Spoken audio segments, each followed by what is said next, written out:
April 1-ന് തുറക്കുമെന്ന് പറഞ്ഞിട്ടും തുറന്നില്ല. പെൺമക്കളുടെ വിവാഹം മുടങ്ങിയതോടെ ആത്മഹത്യക്കൊരുങ്ങി മാതാപിതാക്കൾ. അൽ മുക്താദിർ മുതലാളി ഇപ്പോഴും കാണാമറിയത്ത്. 0% പണിക്കൂലി തട്ടിപ്പിൽപ്പെട്ട് ഊരാക്കുടുക്കിലായിരിക്കുകയാണ് നൂറുകണക്കിന് മലയാളികൾ. പെൺമക്കളുടെ വിവാഹത്തിനായി പണം മുൻകൂട്ടി നൽകി സ്വർണത്തിന് ബുക്ക് ചെയ്തവർക്ക് ഇപ്പോൾ പണവുമില്ല, സ്വർണവുമില്ല. പെൺകുട്ടികളുടെ വിവാഹം മുടങ്ങുമെന്ന അവസ്ഥയിൽ ആത്മഹത്യാ ഭീഷണി മുഴക്കിപ്പോലും തട്ടിപ്പിന് ഇരകളായവർ രംഗത്തുണ്ട്.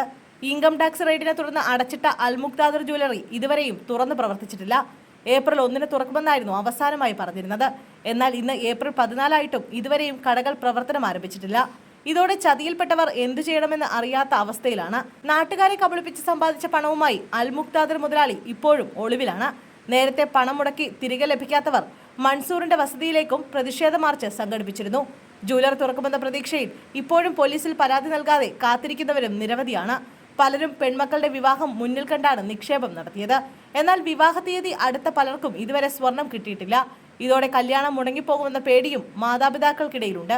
അതുകൊണ്ട് തന്നെ ജ്വല്ലറിയിലെ ജീവനക്കാരെയും ഇടനിലക്കാരെയും വിളിച്ച് ആത്മഹത്യാ ഭീഷണി മുഴക്കുന്ന അമ്മമാരും കുറവല്ല. പലരും ജ്വല്ലറി തുറന്നപ്പോൾ ഷോറൂമുകളിലെത്തി പ്രതിഷേധിച്ചിരുന്നു. എന്നാൽ ഇപ്പോൾ ജ്വല്ലറിയും തുറക്കാത്ത അവസ്ഥ വന്നതോടെ എന്ത് ചെയ്യണമെന്നറിയാതെ അവസ്ഥയിലാണ് പലരും. അള്ളാഹുവിന്റെ ദീനിന്റെ പേര് പറഞ്ഞാണ് അൽ മുക്താദിർ ഗ്രൂപ്പ് സ്ഥാപകൻ മുഹമ്മദ് മൻസൂർ അബ്ദുൽ സലാം തട്ടിപ്പ് നടത്തിയത്. പത്രങ്ങളിൽ ലക്ഷങ്ങളുടെ പരസ്യം നൽകി നിക്ഷേപം സ്വീകരിച്ചുകൊണ്ടുള്ള തട്ടിപ്പാണ് അൽ മുക്താദിർ നടത്തിയത്. ലക്ഷങ്ങളും കോടികളും നിക്ഷേപിച്ചവർക്ക് വൻ ലാഭം വാഗ്ദാനം ചെയ്യുകയായിരുന്നു മൻസൂർ. ആദായ നികുതി വകുപ്പിന്റെ പരിശോധനയിൽ തട്ടിപ്പിന്റെ കൂടുതൽ വിവരങ്ങൾ പുറത്തു വന്നതോടെ ജ്വല്ലറികൾ അടച്ചിട്ടിരിക്കുകയാണ്. നേരത്തെ അൽ മുക്താദിർ ജ്വല്ലറിയിൽ 380 കോടിയുടെ നികുതി വെട്ടിപ്പ് കണ്ടെത്തിയിരുന്നു. ഇതോടെ ജ്വല്ലറി കേന്ദ്രീകരിച്ച വിശദമായ അന്വേഷണം നടന്നു വരികയാണ്.